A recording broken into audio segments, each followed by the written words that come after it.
সংসদ নির্বাচনে 29 গাইবান্ধা 1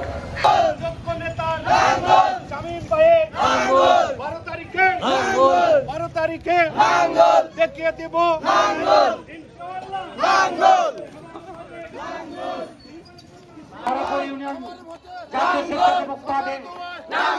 সভাপতি জগদীশ চন্দ্র তাকে পবিত্র গীতা পাঠ করার জন্য আমি বিনীতভাবে অনুরোধ করছি।